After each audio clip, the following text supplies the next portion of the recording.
Elguapoe. Where have you been? I need you, Elguapoe. I can't stop thinking about you. When will I ever see you again?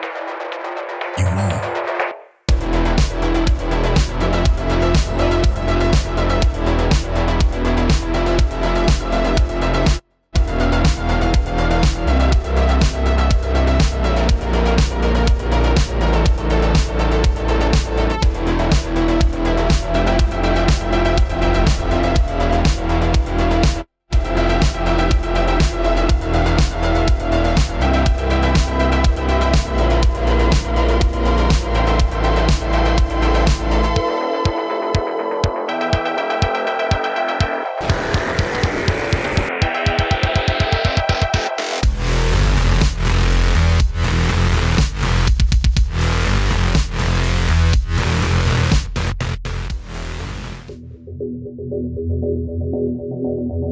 First of all, I want to start this video off by saying thank you to all of you rock-annihilating, quant-addicted, sovereign citizens out there for tuning in. Don't forget to like and sub to the channel. I'm trying to get Sate to give me some free ships to give away. Now I'm going to lay this video out simply. The solo mole loadout, my inventory, my methodology, and then some breaks with the loadout. I will then transition over and do the same format, but this time with the Prospector. Now let's get down to business. We start this build off with the front laser. I'm going with the Impact 2, then I'm slapping on a Ryger C3, a Surge, and a Stampede. On the right side of the mole, I'm going with the Hofstad S2 with the Ryger C3 module and a Stampede module. Finally, on the left side, we break up the big rocks with the Helix 2 laser, equipped with a Ryger C3 module, a Surge, and a Stampede module. For my inventory, I'm going to be running a heavy armor with a large backpack. I'm bringing with me one Bormax gadget for the instability and clustering modifier, and 2 severe gadgets for breaking the biggest rocks while also gaining a little bit of green zone. The modules I'm bringing with me are 5 Surge modules, 3 Stampedes, a Focus 3, and a Ryger C2 for backup. This all can fit inside of a large backpack. You can always bring a 1 SCU box with you if needed as well to keep more stock on board. Drinks, food, extra modules, etc. This is just my current run and gun setup. For the ones in the back that don't know, I'm tapped in, locked in, ear to the ground, the Rock Whisperer, extracting out all the juicy secrets they have. Because of this, I have morphed my normal build a bit. Since active modules are working again, I have transitioned back to using the more powerful modules. We still can't stack modules as we were able to many moons ago.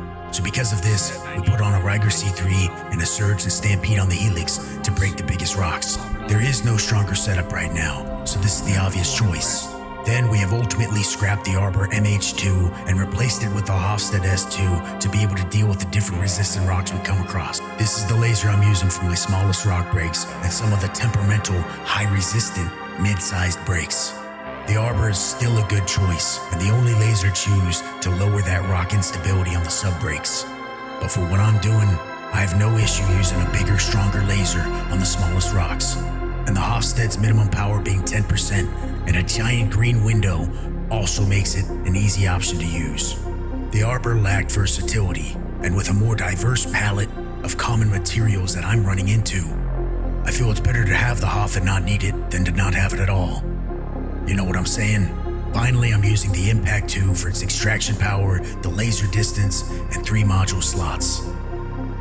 We run this in max power mode as well, and mainly use it on 20 to 35k rocks we come across. There's just something about the Impact that makes it really easy to deal with, even with the slow green zone. But for those big rocks that have too much resistance, that's when we have to hop on over to the Hof. We bring the extra Surges for obvious reasons, same with the Stampedes. We bring less Stampedes because they last longer. The Focus is for when you are in the situation that you need just a little more green zone and already have plenty of power. And we bring the Ryger C2 to swap out one of the Surge modules in exchange for a little less power, but an easier time breaking, even though it shrinks your window a little bit when that situation comes up. So why not bring another Ryger C3? Well, I'm glad you asked. You can't stack 2 C3s yet. It won't work. Waste of time and waste of money when you pop a rock in your face. Don't do it.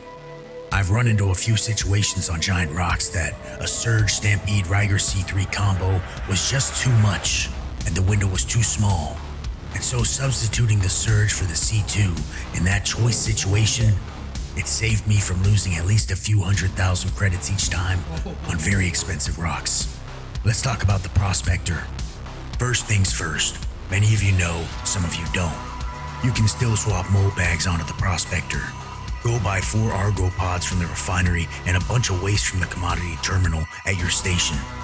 This method involves filling your freight elevator's entire bottom level with waste because it's very cheap, and then putting on the 4 Argo bags last. I think for a small elevator it's 41 SCU boxes. For a medium, 60 or more 2 SCU boxes, and since I used a large, I tossed on 124 2 SCU boxes, just to be sure. The most important thing here is that you fill up that entire first layer before putting on the Argo bags. From there, you know the deal. We do the same trick as before where you store the ship, take a part off in the vehicle menu, pull the ship out again, store it again, put the part back on, pull it, and go out mining. To be extra safe, I would say you can even land at a different location and store it and pull it back up on the way. For the Prospector, we are going to go with a Helix 1 laser.